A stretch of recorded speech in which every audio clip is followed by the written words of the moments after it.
प्यारे दोस्तों, आज जो वाक़या हम आपको सुनाने वाले हैं वो सऊदी के जद्दा में रहने वाले शेख अब्बास के साथ पेश आया है।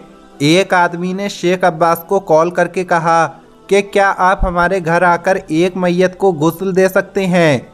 शेख ने जवाब दिया, ठीक है, मैं दे सकता हूँ। शेख साहब उस जगह पर चले गए।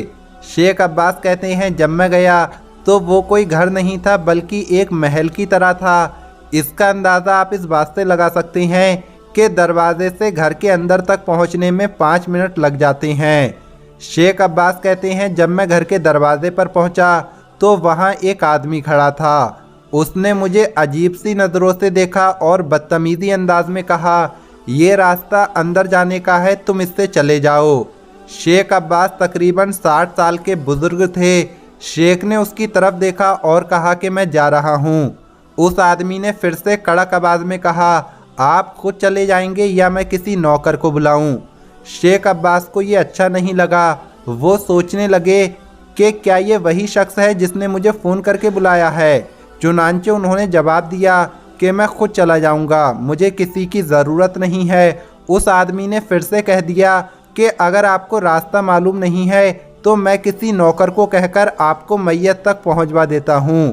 शेख ने उसे देखकर जवाब दिया कि देखो, मैं तुम्हारा कोई नौकर नहीं हूँ, मैं यहाँ पर ये नेक काम करने आया हूँ, मैं ये काम सवाब की नीयत से करता हूँ। उस आदमी ने जवाब दिया, ठीक है, आप जाइए। शेख अब्बास कहते हैं कि वो घर इतना बड़ा और साफ था कि आप अपना चेहरा टाइल्स के अंदर देख सकते थे। उसके बाद वो वहाँ बेडरूम में गए जहाँ मैयत रखी थी। शेख कहते हैं कि वो बेडरूम काफ़ी बड़ा था, लेकिन वहाँ पर 2 से 3 नौकरों के अलावा कोई मौजूद नहीं था। शेख अब्बास गए ताकि मैयत को देख सकें। उसका जिस्म एक चादर से ढका हुआ था। जब शेख अब्बास ने कपड़ा हटाया ताकि चेहरा देख सकें तो उन्होंने देखा कि उसकी नाक और कान से चींटियाँ निकल रही थीं और उसकी गर्दन पर चिपकी हुई थीं। जब उन्होंने थोड़ा और कपड़ा हटाया तो उन्होंने देखा कि पूरे जिस्म पर छोटी छोटी चींटियाँ मौजूद थीं। शेख हैरान रह गए और सोचने लगे, ये चींटियाँ कहाँ से आ गईं, क्योंकि सारा घर पक्का था, वहाँ तो किसी कीड़े का आना आसान नहीं था, तो फिर ये चींटियाँ कहाँ से आ गईं। शेख अब्बास कहते हैं कि मैंने कपड़ा वापस डाल दिया और सोचने लगा, मैं ये कैसे करूँगा। वो कहते हैं कि मैंने अपने एक दोस्त को कॉल करके बुलाया, लेकिन उसने मुझसे कहा कि मुझे थोड़ा काम है, मैं नहीं आ सकता। शेख अब्बास ने एक दूसरे स्कॉलर को कॉल की और कहा कि लाश पर चींटियाँ ही चींटियाँ हैं, मुंह, नाक, कान और तमाम जिस्म पर चींटियाँ हैं और मैयत की हालत नाजुक है, इसे गुस्ल कैसे दिया जाए। तो उसने शेख अब्बास से कहा, अगर आप मुझसे मैयत को गुस्ल देने का कोई और मसला पूछेंगे तो मैं बता सकता हूँ, लेकिन मैयत की जो हालत आप मुझे बता रहे हैं ऐसा तो किसी किताब में दर्ज नहीं है। आप जो करना चाहते हैं वो करें, मैं इसमें कुछ नहीं कह सकता। शेख अब्बास ने वहाँ खड़े नौकरों से पूछा कि इस मरहूम की औलाद में से यहाँ पर कौन है। उन्होंने जवाब दिया कि हम में से कोई नहीं है। शेख अब्बास ने पूछा, वो शख्स जो मुझे नीचे मिला था वो कौन था। तो ये सुनकर नौकरों ने कोई जवाब ना दिया। शेख अब्बास कहते हैं, उसके बाद मैं उस कमरे के बाथरूम की तरफ चला गया। मैंने उस बाथरूम में मौजूद टब को पानी से भर दिया, फिर मैयत को नौकरों की मदद से उठाया और उसे टब के अंदर रख दिया। ये करने के बाद उसके जिस्म पर मौजूद चींटियाँ पानी के ऊपर तैरने लगीं। शेख अब्बास ने ये अमल कई मरतबा दोहराया ताकि जिस्म की सारी चींटियाँ साफ़ हो जाएं।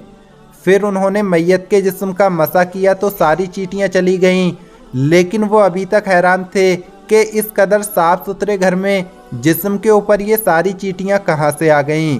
लेकिन बहरहाल उन्होंने मैयत को पानी से निकालकर दोबारा बिस्तर पर रखा और उस पर इत्र वगैरह लगाया, जो आम तौर पर किया जाता है वो काम किया।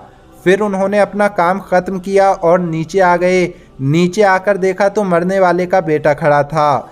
शेख ने कहा कि मैंने आपके वालिद को गुस्ल दे दिया है, अगर मैयत के बारे में कुछ और काम हो तो बताइए, मैं वो भी कर देता हूँ। बड़ी ही सख्ती और बदतमीज़ी के साथ उस आदमी ने कहा, वो सामने कमरा ड्राइवर्स के लिए है, वहाँ पर चले जाइए और खाना खाइए। शेख अब्बास हैरान हो गए कि ये सब क्या तरीका है और आखिर ये सब क्या चल रहा है, इस तरह बातचीत क्यों की जा रही है। जब उसने दोबारा कहा कि सामने ड्राइवर्स के कमरे में जाओ और खाना खा लो, तो शेख अब्बास ने जवाब दिया कि मैं ये सब कुछ अल्लाह पाक की रज़ा की खातिर कर रहा हूँ, आपसे खाना या पैसे नहीं मांग रहा। शेख अब्बास उस घर से बाहर निकलकर रोड पर आकर खड़े हो गए और टैक्सी का इंतज़ार करने लगे, क्योंकि शेख नहीं चाहते थे कि वो उस बदतमीज़ आदमी से कोई और मदद लें। शेख अब्बास जब बाहर खड़े थे तो उस बदतमीज़ इंसान का बेटा वहाँ आया, जिसकी उम्र तकरीबन 18 साल थी। उसने देखा कि शेख रोड पर खड़े हैं तो वो उनके करीब गया और नरमी से बोला, मैं इस रवैये पर माफ़ी चाहता हूँ, मैं अपनी गाड़ी लेकर आता हूँ और आपको छोड़ देता हूँ। शेख अब्बास कहने लगे कि मेरे मना करने के बावजूद वो अपनी गाड़ी ले आया और मुझे अपनी गाड़ी के अंदर बैठा लिया। अब अक्सर जो इंसानों की आदत होती है कि जब भी वो कोई अच्छा या बुरा देखते हैं तो उसके बारे में जानने की कोशिश करने लगते हैं। चुनांचे शेख अब्बास ने उस लड़के से पूछा, सुनो बेटे, ये शख्स कौन था जिसे मैंने गुस्ल दिया? तो उसने जवाब दिया कि ये मेरे दादा थे, हम सभी जानते थे कि उनके जिस्म से चींटियां निकल रही हैं, इसलिए हम उनके पास नहीं गए, क्योंकि हमें समझ नहीं आ रहा था कि हम क्या करें। शेख अब्बास ने उससे फिर पूछा कि तुम्हारे दादा ज़िंदगी में क्या करते थे? कुछ देर खामोश रहने के बाद वो नौजवान बोला, मेरे ये मरहूम दादा अपनी ज़िंदगी में अपनी वालिदा के ऊपर हाथ उठाया करते थे, किसी की भी इज्जत की परवाह किए बगैर वो अपनी माँ पर जुल्म किया करते थे। शेख अब्बास कहते हैं कि मैं ये सुनकर हैरान रह गया, आखिर कोई ज़िंदा आदमी ऐसी जलील हरकत कैसे कर सकता है? उस लड़के ने बताया, मेरे दादा की माँ के चेहरे पर ज़ख्म तक नज़र आया करते थे।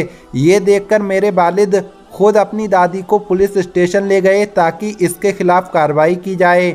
जब भी पुलिस वाले उनसे ये पूछते कि आखिर क्या हुआ है, क्या आपका बेटा आपको मारता है, तो वो हमेशा यही कहा करती थीं कि मैं सीढ़ियों वगैरह से गिर गई थी तो मेरे चोट लग गई।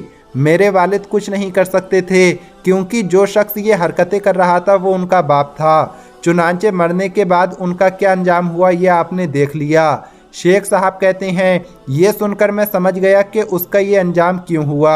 अल्लाह पाक हम सबके वालिदैन को सलामत रखे। जिनके वालिदैन जिंदा हैं अल्लाह पाक उन्हें सेहत व तंदुरुस्ती अता फरमाए, और जिनके वालिदैन इंतकाल कर चुके हैं अल्लाह पाक उनके वालिदैन को जन्नत में जगह इनायत फरमाए। आमीन अल्लाहुम्मा आमीन।